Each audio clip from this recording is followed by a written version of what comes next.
नमस्कार, खबरों की खबर में आपका स्वागत है। राजस्थान में सचिन पायलट को डिप्टी सीएम और प्रदेश कांग्रेस के अध्यक्ष से कांग्रेस ने तो हटा दिया। राहुल गांधी ने एक डिसीजन ले लिया, लेकिन अभी खतरा बरकरार है और इसी के कारण कांग्रेस आज भी सचिन पायलट को पार्टी में लाने के लिए उनके साथ गिड़गिड़ा रही है, उनके सामने मत्थे टेक रही है। और कांग्रेस के अब बड़े बड़े दिग्गज नेता अब सचिन पायलट से रिक्वेस्ट कर रहे हैं कि किसी तरह वो पार्टी में वापस आ जाएं। इसके पीछे एक गहरी राज छुपी हुई है और वो राज जो है वही राज कांग्रेस को परेशान किए हुए है, क्योंकि कांग्रेस के पास वकीलों की फौज है। उसे पता है कि आगे क्या होने वाला है, कानून के तरीके से इनके ऊपर किस तरह से एक्शन लिया जा सकता है। और इसी के कारण राहुल गांधी की पूरी टीम एक तरफ सचिन पायलट के ऊपर दबाव बना रही है, तो दूसरी तरफ उनसे ये अपील कर रही है कि किसी तरह से अभी भी आपके लिए कांग्रेस का दरवाजा खुला है और आप वापस आ सकते हैं। लेकिन सचिन पायलट ने राहुल गांधी को ठेंगा दिखा दिया है। राहुल गांधी और उनके टीम को उन्होंने डायरेक्ट जवाब दिया कि अब किसी कीमत पर कांग्रेस में वापस नहीं होंगे और इसके लिए उन्होंने राजस्थान हाई कोर्ट का दरवाजा भी खटखटाया है, क्योंकि एक तरफ कांग्रेस की पूरी टीम इस बात पे लगी हुई है कि किसी तरह से सचिन पायलट अगर बागी हो गए हैं तो उनके साथ जो और विधायक हैं उनके ऊपर दबाव डाला जाए। और ये दबाव डालने का कोई नया तरीका नहीं है, यही तरीका कर्नाटक में भी अपनाया गया था और मध्य प्रदेश में भी अपनाया गया था और राजस्थान में भी वही तरीका अपनाया जा रहा है कि सचिन पायलट के साथ जो लोग अभी डट के खड़े हैं उसमें सचिन पायलट के अलावा 19 और विधायक हैं। उन विधायकों को नोटिस भेजा गया है स्पीकर के तरफ से कि आप नोटिस का जवाब दीजिए कि आपने कांग्रेस की लेजिस्लेटिव पार्टी की जो बैठक हुई थी उसमें शामिल क्यों नहीं हुए। ये जो तरीका है वो कर्नाटक, मध्य प्रदेश और अब राजस्थान में अपनाया जा रहा है। इस तरीके का कारण कुछ और है, क्योंकि जो व्हिप जारी किया गया है उसमें कि पार्टी के लेजिस्लेटिव असेंबली की बैठक में भाग लें और उस बैठक में अगर भाग नहीं लेते हैं तो आपके खिलाफ पार्टी अनुशासनात्मक कार्रवाई कर सकती है। और इसी कार्रवाई को लेके सचिन पायलट के पूरे जो टीम है, जो उनका जो अपना कैंप है, उसको नोटिस भेज दिया गया है ताकि एक दबाव बना रहे। उस दबाव के कारण उनके जो साथी विधायक हैं, उनके जो समर्थन में उतरे हुए हैं, वो कांग्रेस में वापस आ जाएं और सचिन पायलट अलग थलग पड़ जाएं और फिर उनके पास कोई चारा न रहे तो क्या होगा कि सचिन पायलट फिर से कांग्रेस में आने के लिए सोचना शुरू कर देंगे। लेकिन ये दबाव सचिन पायलट के ऊपर कामयाब नहीं हो पा रहा है और इसलिए बैकडोर से राहुल की टीम के कई लोग, यहां तक कि प्रियंका गांधी ने भी सचिन पायलट से बात की ताकि वो कांग्रेस में उनको वापस ला सके। हालांकि जो दूसरे नेता हैं राहुल गांधी के जो टीम में हैं, सोनिया गांधी के टीम में हैं, वो लोग भी सोशल मीडिया के थ्रू, ट्विटर के थ्रू, फेसबुक के थ्रू अपील कर रहे हैं कि घर वापसी कर लें सचिन पायलट, क्योंकि सचिन पायलट जो कर रहे हैं उसके बावजूद उनके जो खिलाफ कोई भी मलाल नहीं है कांग्रेस के अंदर। अगर जो हो गया उसको भूल जाएं और फिर से वापस आ जाएं। तो ये जो नोटिस जारी किया गया है, ये नोटिस किस तरह से उसके ऊपर दबाव बनाने के लिए, उस पूरी टीम के ऊपर दबाव बनाने के लिए कि नोटिस जारी की गई है, इसके अंदर की चीज़ों को समझने की ज़रूरत है। क्योंकि जब पार्टी के विधायक इस्तीफा देते हैं और वो इस्तीफा नामंजूर की जाती है या मंजूर की जाती है तो उसका अलग अलग आधार होता है। स्पीकर उनके इस्तीफे को मंजूर करेंगे और उस मंजूरी के बाद वो सीट खाली हो जाएगी जिस पर उपचुनाव करवाया जा सकता है। लेकिन अगर पार्टी उस विधायक को निष्कासित करके उसके खिलाफ एक्शन लेने के लिए स्पीकर को बोलता है और पार्टी के जो व्हिप जारी करते हैं और व्हिप के उल्लंघन के आधार पर उनको दल बदल निरोधक कानून के तहत अगर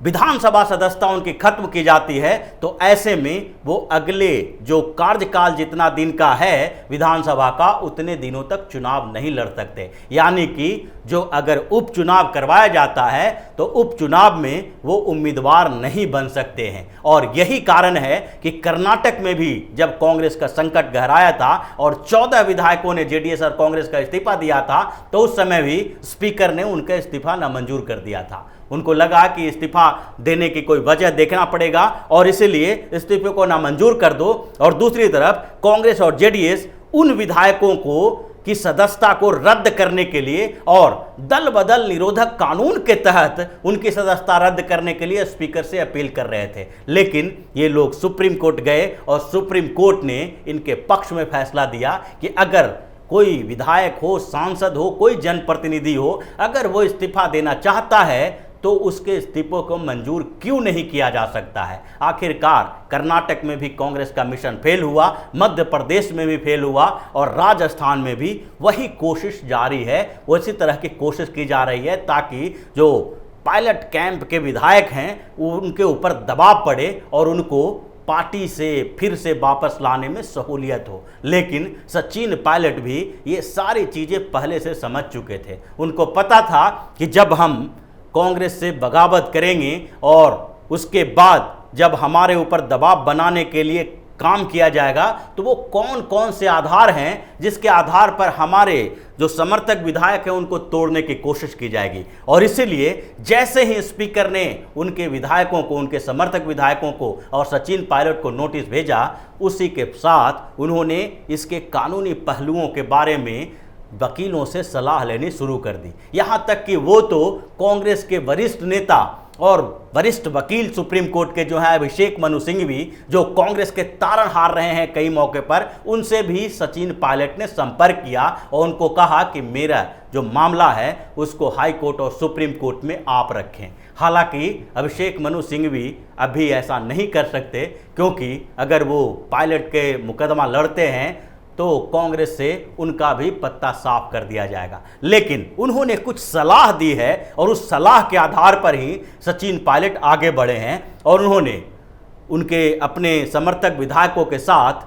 राजस्थान हाई कोर्ट में याचिका दायर कर दी है कि आखिरकार स्पीकर ने किस आधार पर इन लोगों को नोटिस भेजा है। अगर ये नोटिस मिला है तो इसका जवाब हमें क्यों देना चाहिए, क्योंकि हमने अभी तक व्हिप का उल्लंघन नहीं किया है। जैसा कि कुछ दिन पहले ही एक मामला आया था उत्तर प्रदेश का, जिसमें रायबरेली की विधायक अदिति सिंह के खिलाफ कांग्रेस ने ये उनकी सदस्यता रद्द करने के लिए स्पीकर के पास भेजा था और स्पीकर ने जब उस पूरे मामले को देखा तो उत्तर प्रदेश विधानसभा के स्पीकर हृदय नारायण दीक्षित ने यह कहा कि किसी को भी अपनी बात रखने का अधिकार है और उसको पार्टी के व्हिप का उल्लंघन नहीं कहा जा सकता। कोई व्यक्ति, किसी पार्टी के अंदर कोई व्यक्ति की अपनी स्वतंत्रता होती है और विधानसभा के अंदर अगर व्हिप का उल्लंघन किया जाता है तो उसमें दल बदल निरोधक कानून लागू किया जा सकता है। लेकिन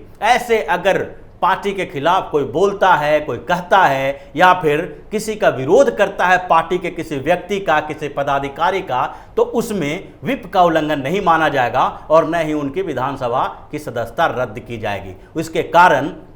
अदिति सिंह की सदस्यता अभी भी बरकरार है और अब राजस्थान में भी वही होने जा रहा है, क्योंकि राजस्थान में स्पीकर कांग्रेस के हैं तो वो इनके विरोध में फैसला देंगे। लेकिन इसीलिए सचिन पायलट ने हाई कोर्ट का आधार बनाया और हाई कोर्ट में अपील की है ताकि अगर स्पीकर कोई वैसा फैसला दे तो उसको चुनौती हाई कोर्ट में दी जा सकती है। और इसलिए उन्होंने पहले ही ये मामला हाई कोर्ट में लेकर वो चले गए ताकि स्पीकर को भी नोटिस जारी किया जा सके। तो स्थिति पूरी बदल गई है। अभी भी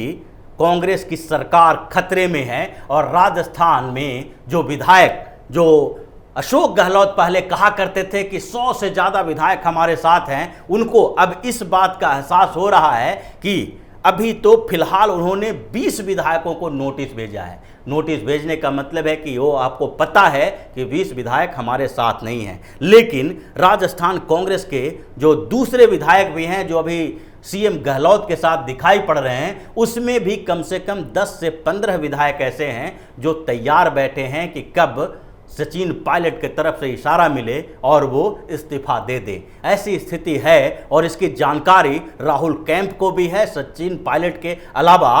अशोक गहलोत को भी इसका संकेत मिला हुआ है और इसीलिए ये लोग अंतिम स्तर पर दबाव बना बना के ये चाह रहे हैं कि किसी तरह से सचिन पायलट पार्टी में वापस आ जाएं और कुछ दिन तक सरकार और चले और उसके बाद सचिन पायलट को पूरी तरह से अलग थलग कर दिया जाए। क्योंकि एक बार पार्टी से आप निकलते हैं और उसके साथ जो आपके साथ अगर 15, 20, 25, 30 लोग अगर साथ खड़े हैं तो अगर फिर से आप वापस आते हैं तो आपकी वो इज्जत नहीं रह जाएगी, पार्टी में वो कद नहीं रह जाएगा और उसके साथ जो आपके समर्थक विधायक जो आपके साथ खड़े थे, आपके साथ बाहर गए थे, बगावत की थी, उन लोगों की स्थिति और कमज़ोर हो जाएगी। इसीलिए सचिन पायलट ने पूरी योजना बना ली है और हाई कोर्ट और सुप्रीम कोर्ट तक कांग्रेस का पीछा नहीं छोड़ेंगे। दूसरी तरफ राहुल गांधी की गिड़गिड़ाहट भी कोई काम नहीं आने वाला है और सचिन पायलट ने जो योजना बनाई है और वो योजना लंबे समय की जो योजना है, 2-3 महीना के अंदर उस योजना पर काम खत्म होगा और गहलोत की सरकार तो अब जानी ही जानी है। किसी भी स्थिति में राहुल गांधी, सोनिया गांधी या उनके राजनीतिक सलाहकार किसी भी स्तर पर राजस्थान की सरकार को बचा नहीं पाएंगे। यहाँ तक कि उनको तो दूसरे राज्यों में भी अब खतरा महसूस होने लगा है। राजस्थान के अलावा झारखंड में और साथ साथ छत्तीसगढ़ में अभी आवाज़ उठने लगी है, महाराष्ट्र में भी आवाज़ उठने लगी है। तो इस स्तर पर देखा जाए तो कांग्रेस पूरी तरह से बिल्कुल बेनकाब हो चुकी है और अब राजस्थान की सरकार को बचाने के लिए पूरी कांग्रेस सचिन पायलट के कदमों में आ गई है, लेकिन इसका कोई फायदा होने वाला नहीं है। तो इसी तरह की खबरों के साथ फिर से हाजिर होंगे, तब तक के लिए बने रहिए हमारे साथ और देते रहिए हमें सहयोग ताकि इसी तरह की खबर हम आपके लिए लाते रहें। धन्यवाद।